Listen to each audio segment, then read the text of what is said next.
Welcome back to the Red Dice Diaries, and this is a first looks video.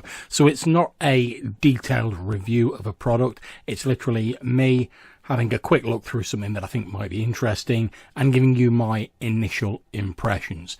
Now, I was contacted via email a few days ago by Gareth Graham, who is the author of this product, the Karma role-playing game, and this role-playing game has just gone live on IndieGoGo, and he asked me whether I'd consider having a look through it and giving a few initial thoughts, and he was kind enough to send me a preview PDF. So I'm just going to page through that now in this video. I'll cut out any blank bits afterwards and give you a few initial thoughts and impressions. I'll say again, this is not a detailed review. These are just my initial impressions looking at the preview PDF. If it's funded, I may do a detailed review of it at a later date. Okay, so first of all, as I page down, I can see that it says Karma, a game about consequences. Sounds interesting, and I know from what I've heard from Gareth and from watching the video on his IndieGoGo page, which I'll put a link to at the very end of this video and in the description down below, that this is a GM-less system. So I imagine it'll work something like the Fiasco system, where there's a situation, the players all together pick what characters they're portraying, and then you effectively create a story between you all. Although it is mentioned in the video on the IndieGoGo page that they use something called a karma mechanic, which is as someone is narrating a scene, other people can introduce complications and little sort of twists in the plot, but that apparently can have consequences for sort of the final outcome for your character. So I presume the more complications you introduce, the worse the karma effect might be at the end. But let's carry on looking through the PDF and see what we have. Okay, so it's very striking visually, and I'll put up some graphics of a couple of sort of pages as I go through. Nice clean layout. So the introduction describes Karma as a narrative story creation game about people surviving in difficult circumstances. The goal is to tell and partake in amazing stories with your friends. Good stuff so far. Part theatre, part storytelling, part role-playing game. Okay, well, I'm a big fan of the collaborative game, so that sounds good to me. Again, it's got a very nice, clean layout. Slightly muted colour tones on the titles. A nice sort of light blue colour. Quite easy to read, though. To play a game of Karma, you'll need blank paper, pencils and erasers, index cards, 10 six-sided dice in 2 different colours, 5 positive and 5 negative. So this really is sounding very much like Fiasco at the moment, but we'll see how we go as we carry on looking through. Okay, so the next section is called the dice. What do the dice do? Okay, apparently dice rolling is an integral part of the mechanic in Karma, which is a little bit unusual. Most GM-less games I've played in tend to be fairly light on the dice rolling. 2 different types of dice roll, complication rolls and Karma rolls. So complication rolls are introducing complications and plot twists, and Karma rolls presumably are you determining the final fate of your character at the end of it. So it seems from quickly having a look through it that each game of Karma you pick a playbook or a module, as it calls it in here, which frames the situation and also provides you with like a list of sort of character roles that you can assume and an initial premise to get you started with your story. Now that's a really good thing in my view, because especially when you're doing like a sort of pick up and play GM-less system, you want something you can pick up, you can jot a few things down, get straight on with. You don't have to worry about reading through vast encyclopedia of rules. Okay, so during the preparation phase, each character picks a vice and a virtue, and these are things like cowardly, selfish, or courageous, forgiving, etc. And they appear to be listed in sort of opposing pairs. So opposing cowardly, you've got courageous; opposing lazy, you've got active, etc. And each of them is associated with a particular role on a D6. So there's 6 vices, 6 virtues, and apparently you're supposed to keep those in mind during the game and incorporate them into your role play. That's not a problem. I think that's a good idea. You know, it just gives people a little hook to do their role play on. Although it does advise that you should feel free not to be constrained too much by the virtues and vices. Whatever works for the story, presumably, which I'm a big fan of. It then goes on to talk a little bit about world building, which is where all the players get together and they collaborate to create the details and the sort of extra texture of the situation and the world that you're portraying. Each module contains a list of world building questions, 2 sets of them in fact, one which the group answers as a whole and the second which everyone answers as it relates to their character. Now that's quite interesting because you've obviously got the one set which everyone collaborates on, and then presumably the sort of individual bits will feed into that, which is nice because there's still a bit of an element of surprise. So I wouldn't know exactly what sort of things other people's characters are going to be doing. And there's an example given, which is for a group and a character playing the module Black Friday. There's a few questions listed, such as what is the hazardous element outside that is keeping your group inside the store, and is there a way of potentially overcoming this element? Describe the store. A lot of fairly basic questions that are designed to get you immediately thinking about the world and the situation you're in. Now, although the questions are fairly basic, I always think that when you're getting people to collaboratively come up with a background, asking questions and directing them is useful, because some people, if you just say, well, tell me what's going on, will find it quite difficult to sort of narrow that focus. Not everyone, but some people will. So I think it's a good idea that they've got these questions there to sort of frame the creativity effectively. And then it lists a few examples of the individual character questions, like what about this situation scares you the most? What gives you the drive and the strength to survive? So I'm assuming this Black Friday module is some sort of post-apocalyptic or disaster-based scenario. Okay, we then move on to playing the game. Let's have a quick look at that.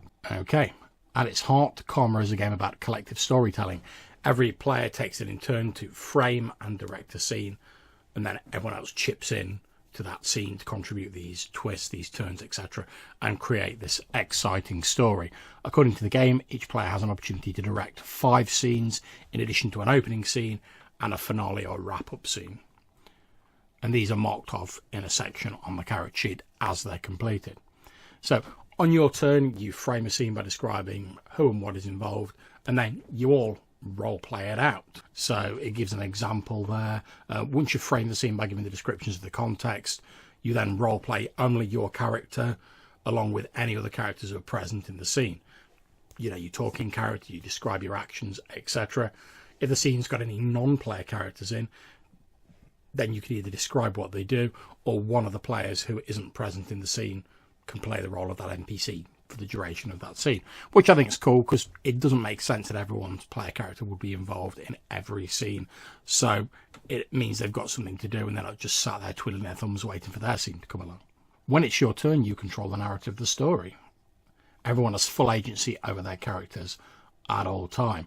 Apparently the only element you cannot control in a scene that is in your purview is other people's characters, which makes sense, to be perfectly honest. The only restriction on scenes is that the active player, i.e. the person whose turn it is, has to be in the scene. During the scene, one of the other players can interrupt the flow of scenes to introduce a complication. They're small twists and unexpected turns of the story and require a dice roll, and apparently that's detailed later in the book. When you add a complication, you describe what happens, then together with the active player, you determine the positive and negative outcomes of a successful and unsuccessful roll. There's some guidelines given for framing scenes, just a bit of general advice on how to actually set up a scene, you know, talking about pacing, whether you want to fast forward the timeline, using flashbacks, stuff like that, all of which seems to be fairly useful and clearly written. Okay, so now we're going to move on to complications. When the scene is interrupted with a complication, the active player needs to make a complication roll to determine if the outcome is positive or negative for the character who's in the spotlight at the moment. All complication rolls start with 2 positive dice, and to achieve a positive outcome you need to roll a result of 7 plus on the 2 dice. A result of 6 or less means things go badly for your character. But before you roll, the active player can add a single positive or negative dice to the pool by moving the token on their karma pool on their character sheet, and this can sway the odds in their favour. You can add a single positive dice by moving the token 1 space to the right, or you can add a negative dice by moving the token 1 space to the left. You can only move the token and add a dice once per completion roll. Yeah, so from the look of this, it looks as though if you make things more positive for your character, you're going to use up your good karma, and the end result for your character may be worse, like in the finale. Whereas if you accept that some bad stuff's going to happen to your character, you'll accumulate good karma, and therefore the final result will be better. Okay, so when you do eventually get to the finale, when you've directed your 5 scenes, each player makes a final karma roll and narrates the finale for their character. The finale doesn't have any input from other players, and they're not interrupted with any complications. It's just a short vignette that describes how your character's story ends. So all the players make a karma roll by rolling the 5 dice listed in the current space that their token is in on the karma pool track. So you may end up with like 3 positive dice and 2 negative dice, for example, depending on how much good and bad karma you've accumulated during the game. If you get a positive karma roll for your finale, you should make the end result be better. If you get a negative roll, the end result should be worse. Once each player's narrated their finale, that's it. The game's over. The rest of the book seems to be made up with a number of these modules, these playbooks that set out the situations. So we have Black Friday, which is mentioned in the example, and that's your group have barricaded themselves inside a supermarket. There is something terrible outside, things are not looking good. So immediately for me, that brings in like Stephen King's The Mist and stuff like that. So that could be quite interesting. And there's various different characters offered here. Parents, younger children, janitors, night managers, etc., as well as advice on forming relationships between the different characters, because that's a big part of the game. There's also some advice on world building, which is these lists of questions that you go through at the start. The next module is The Haunting, which is all about an ominous manor that your characters have approached to find out if it is actually haunted. I guess yes. Again, character sets for that are offered, and questions like, what is haunting the Hindley mansion? Is it one thing or many? And individual questions like, do you believe the rumours? Have you had any supernatural experiences? Do you believe in life after death? All of which could be really interesting for framing the story you're trying to tell. There's the Cold Winds of Chuquisaca. I think that's how you pronounce it, I'm not sure. And that seems to be a massive snowstorm where the players are confined in the British Museum in the reading room. Could be interesting, especially in the museum. There's lots of exhibits, etc., that you could pull on to really liven up that story. There's Paradise, which is people stranded on a desert island. Gemini, you've lost contact with a fellow space vessel by the name of the ISV Icarus. It was sending out an automated Mayday signal which lasted for 8 hours before cutting out. It's your job to discover the truth of what's going on. There's Frostmead High, which is a sort of high school but students have supernatural powers sort of vibe. That could be fairly interesting. We've got the Loot Dilemma, which is basically your characters are standard sort of D&D style adventurers coming out of a deeper dungeon, and complications ensue as they try and claim the loot. Now, for anyone who's had a player party argue over the loot that they've dragged out of the 13th level of a dungeon or whatever, I'm sure you'll be able to relate to that, and I think that could be quite an amusing thing to play, especially if your group's normally playing a sort of D&D style game, you know, as a bit of an interlude. Maybe if some of the players haven't turned up for a particular session, this might be a slightly light-hearted break while still actually playing something. We've also got the Descent, which is a cave exploration scenario. And then we have a cheat sheet. I'm always a big fan of cheat sheets in games. Anything that I can have to hand, which prevents me having to leaf through a book or a PDF during the game, is A-OK as far as I'm concerned. And this just gives you a very simple rundown of what you need to do during the game. And then finally, we have the character sheets, which are nice and clear, again in these muted blue tones.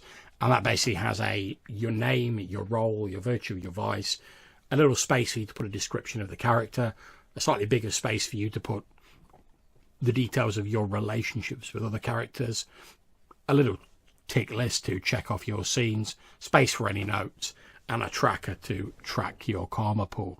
It all looks nice and clear. I can't see there being any undue complications with using that. And it's got a similar sort of graphic layout to the rest of the book, which is quite nice. And finally, we've got there's going to be an index there, which isn't present in my preview copy, but Obviously, like I say, this is just a preview copy. That'll be there in the final thing. And there's a couple of notes pages. So, having had a quick look through it, I think for people who like Fiasco and things like that, this game will probably be right down your alley.